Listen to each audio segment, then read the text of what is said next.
సంచలనం సృష్టించిన మర్డర్ కేసును ఛేదించారు పోలీసులు. ఈ యొక్క మర్డర్ పగతో రగులుతున్న మర్డర్ కాదని తేల్చి చెప్పారు.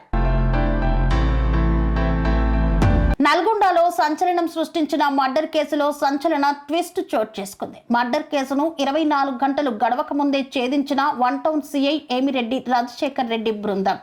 ఆస్తి పంచాయతీ కాదు, భార్యాభర్తల పంచాయతీ అసలే కాదు, పగతో రగులుతున్న మర్డర్ కూడా కాదని తేల్చారు పోలీస్ అధికారులు. ట్విస్ట్ ఏంటంటే దేనికి సంబంధం లేకుండా రోజువారీ పడుకునే స్థలంలో చింతకింది రమేష్ పడుకున్నందుకే హతమార్చిన కర్ణాటకకు చెందిన షేక్ సిరాజ్ గా గుర్తించారు. షేక్ సిరాజ్ కర్ణాటక రాష్ట్రంకు చెందిన వ్యక్తి, lorry cleaner. Siraj lorry driver తో గొడవ పడగా లారీ డ్రైవర్ నల్గొండలో దింపి వెళ్లిపోయిన వైనం. గత నెల రోజుల నుండి ఎటు వెళ్లకుండా నల్గొండలోనే 5 రూపాయల భోజనం తింటూ అదే ప్లేస్ లో పడుకొని కాలం వెల్లదీస్తున్నాడు. అతను నిద్రిస్తున్న స్థలంలో చింతకింది రమేష్ పడుకుండడం చూసి కోపాద్రిక్తుడైన సిరాజ్ గొడవకు దిగి చేత్తో కొట్టి గొంతు పట్టుకొని చంపుతానని రమేష్ ను బెదిరించాడు. ఇద్దరి మధ్య వాగ్వాదం చోటు చేసుకుంది. అక్కడి నుండి వెళ్లిపోయిన సిరాజ్ గంట తర్వాత నిద్రిస్తున్న రమేష్ పై బండరాళ్లతో మృతుడి తలపై బలంగా కొట్టి రాయిని దొరకకుండా కాలేజీ గోడ వెనకాల విసిరేసిన వైనం. సీసీ ఫుటేజీ ఆధారంగా చాకచక్యంగా వ్యవహరించి నిందితుడు సిరాజ్ను అదుపులోకి తీసుకున్న వన్ టౌన్ పోలీసులు. నల్గొండ డీఎస్పీ శివరాం రెడ్డి నేతృత్వంలో సిఐ ఏమిరెడ్డి రాజశేఖర్ రెడ్డి ఆధ్వర్యంలో ఎస్ఐ వెంకటనారాయణ, ఏఎస్ఐ వెంకట యాదవ్ సిబ్బంది రబ్బాని షకీల్, శ్రీకాంత్, శంకర్, జానకి, రాములు తదితరులు ఈ యొక్క కేసును చాకచక్యంగా వ్యవహరించి ఛేదించారు. వారందరినీ జిల్లా ఎస్పీ అభినందించారు. నిన్నటి రోజు ఉదయం 6 గంటల ప్రాంతంలో మన కోమటిరెడ్డి ప్రతీక్ రెడ్డి జూనియర్ కాలేజ్ పక్కన ఉన్నటువంటి అన్నపూర్ణ క్యాంటీన్ దగ్గర అందులో ఒక వ్యక్తి గాయాలతో చనిపోయి ఉన్నాడని చెప్పేసి సమాచారం రాగా,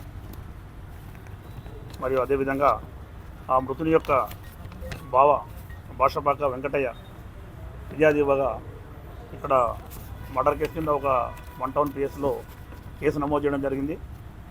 అట్టి కేసును మన జిల్లా ఎస్పీ గారు గౌరవశ్రీ శరత్చంద్ర పవార్ ఐపీఎస్ సారు ప్రతిష్టాత్మకంగా తీసుకొని మాకు అదేవిధంగా టౌన్ సిఐ రాజశేఖర రెడ్డి ఆధ్వర్యంలో ఎస్ఐలతో పాటు సిబ్బందిని 3 బృందాలుగా ఏర్పాటు చేసి ఎట్టి పరిస్థితుల్లో ఇమ్మీడియట్లీ టౌన్లో జరిగింది కాబట్టి అతన్ని చేంజ్ చేయాలని చెప్పడం జరిగింది. అదేవిధంగా మా సిబ్బంది అందరూ సిఐ రాజశేఖర రెడ్డి ఆధ్వర్యంలో ఎస్ఐలు టీం అంతా కూడా కష్టపడి వితిన్ 24 అవర్స్లో నేరస్తుని పట్టుకోవడం జరిగింది. ఇతను ఎవరైతే మృతుడు ఉన్నాడో చింతకింది రమేష్, ఇతనిది వడ్లపల్లి గ్రామము, నాంపల్లి మండలము. ఇతడు ఇక్కడ బీటీఎస్లో ఫ్యామిలీతో పాటు ఉంటూ గత కొంతకాలంగా ఉంటూ ఇతను బాగా తాగి త్రాగుడుకు బానిసైనాడు. ఈ క్రమంలో భార్యతోని చిన్న మనస్పర్ధలు ఏర్పడి భార్య వాళ్ళ తల్లిగారింటికి వెళ్ళింది. అక్కడ ఉంటున్న క్రమంలో 2 నెలల నుంచి అక్కడ ఉంటుంది. ఇతను ఇక్కడే ఉంటూ ఈ మృతుడు డ్రైవర్గా మన అడ్డం మీద ట్రాక్టర్ డ్రైవర్గా పనిచేస్తున్నాడు. ఈ క్రమంలో తాగి తిరిగేవాడు. మొన్న నైటు తాగి అక్కడ పోయి అన్నపూర్ణ క్యాంటీన్లో పడుకునే క్రమంలో ఈ ఎవరైతే నేరస్తుడు ఉన్నాడో షేక్ సిరాజ్, ఇతను షేక్ సిరాజ్ వచ్చేసి కర్ణాటక రాష్ట్రము కుజముల్లా స్ట్రీటు షిమోగా డిస్టిక్ ఇతనిది కర్ణాటకలో. ఇతను అక్కడ ఉండేవాడు, లారీ క్లీనర్గా పనిచేస్తున్నాడు. ఒక లారీ పైన క్లీనర్గా పనిచేస్తూ ఆ లారీ వయా నల్లగొండ గుండా ఇటు ఆంధ్రకు వెళ్తున్నప్పుడు డ్రైవర్తో గొడవపడి గత నెల రోజుల క్రితం డ్రైవర్తో గొడవపడి నల్లగొండలో డ్రైవర్ దించివేయడం జరిగింది. ఇక్కడ దించివేసినాక ఇతనికి ఎక్కడ పోవాలో తెలియక ఇక్కడే ఉంటూ అన్నపూర్ణ క్యాంటీన్లో 5 రూపాయల భోజనం చేస్తూ అడుక్కొని టిఫిన్లు చేసుకుంటూ ఇక్కడే తిరుగుతున్నాడు. నల్గొండలో తిరుగుతూ అన్నపూర్ణ క్యాంటీన్లో ఇప్పుడు ఎక్కడైతే మృతుడు చనిపోయి ఉన్నాడో అదే క్యాంటీన్లో ఇతను రెగ్యులర్గా నెల రోజుల నుంచి పడుకుంటున్నాడు. అక్కడ ఉన్నటువంటి ఆ పట్టాలు, అక్కడ కొన్ని కుండలు ఉన్నాయి, ఆ కుండలపైన పట్టాలు కట్టున్నాయి. ఆ పట్టాలను పరుచుకొని అక్కడే అన్నం తింటూ ఇక్కడే టిఫిన్లు చేస్తూ టౌన్లోనే తిరుగుతున్నాడు. రోజు అక్కడ పడుకున్నప్పుడు మొన్న రాత్రి ఇతను డిసీజ్డ్ ఎవరైతే ఉన్నాడో చింతకింది రమేష్, ఇతను తాగిన మేకంలో పోయి అక్కడ పడుకునే క్రమంలో ఇద్దరికి 10 o'clock నా స్థలంలో నువ్వెందుకు పడుకున్నావు అని ఇద్దరు ఘర్షణ పడ్డారు. ఘర్షణ పడ్డప్పుడు ఈ రమేష్ డిసీజుడు ఇతన్ని నువ్వెవడరా అని చెప్పేసి అతన్ని గల్లాబట్టి ఓ దెబ్బ కొట్టి నేనే ఇక్కడ వండుకుంటా నువ్వెవడు నడువు అని చెప్పేసి అతన్ని ఇక్కడ వస్తే సంపుతాన్ని బెదిరించడం జరిగింది. ఇతను ఈ నేరస్తుడు అవమానంగా ఫీల్ అయ్యి చుట్టుపక్కల డిఈ ఆఫీస్ చుట్టూ ఉన్నటువంటి ఆ సెంటర్లో తిరుగుతూ ఒక గంట తర్వాత మళ్ళీ వచ్చాడు. వీడు నేను రోజు వండుకునే స్థలంలో ఇతను ఎందుకు వండుకుంటాడు, నన్ను కొట్టిండు, మోరోవర్ నన్ను సంపుతాన్ని బెదిరిస్తుండు, వీని సంగతి ఎందుకు చూస్తా అని చెప్పి అవమానంగా ఫీల్ అయ్యి అతను పోయి అక్కడ 11:30 ఆ ప్రాంతంలో అక్కడ పోయి అక్కడ అతను పడుకున్నది చూసి, అతను తాగిన వేగంలో గాఢ నిద్రలో ఉన్నాడు, పడుకున్నది చూసి ఇతను ఒక పక్కన ఉన్నటువంటి బండరాయి మొనదేలిన బండరాయి తీసుకొని అతని యొక్క తలపైన బలంగా కొట్టడం జరిగింది. ఆ బలంగా కొడితే షార్ప్గా ఉన్నది మొనదేలింది. ఇక్కడ ఉన్నటువంటి కణత సైడు బాగా డీప్గా ఇంజూర్ అయ్యి రక్తం కారి అతను అక్కడికక్కడే చనిపోవడం జరిగింది. ఆ తర్వాత ఇతను వెళ్ళి అక్కడ పక్కన ఉన్నటువంటి రెహమాన్ బాగాలో ధమాకా బజార్లో వెళ్ళి పడుకున్నాడు. పడుకొని ఉంటే మేము ఇమీడియట్లీ సిఐ గారు అందరికి ఇన్ఫామ్ చేయడము, మన టౌన్లో 1 టౌన్ 2 టౌన్లో అందరికి ఇన్ఫామ్ చేయడము, సీతి ఫుటేజెస్ అక్కడ ఉన్నటువంటి వాటిని వెరిఫై చేస్తే అతను తిరిగిన ప్రాంతం అవన్నీ కూడా మనకు క్లియర్గా ఆధారాలు లభించినాయి. అదేవిధంగా మా టౌన్ సిబ్బంది బీట్ కానిస్టేబుల్ పోయి అతన్ని అక్కడ ఉన్నటువంటి పడుకున్న సేమ్ డ్రెస్ మనకు సీతి ఫుటేజ్లు ఏవైతే ఉన్నాయో అవే దుస్తులు అవన్నీ ధరించున్నాడు. వాటన్ని ఆధారంగా తీసుకుని వచ్చి సిఐ గారు గట్టిగా విచారిస్తే అతను నేరం ఒప్పుకోవడం జరిగింది.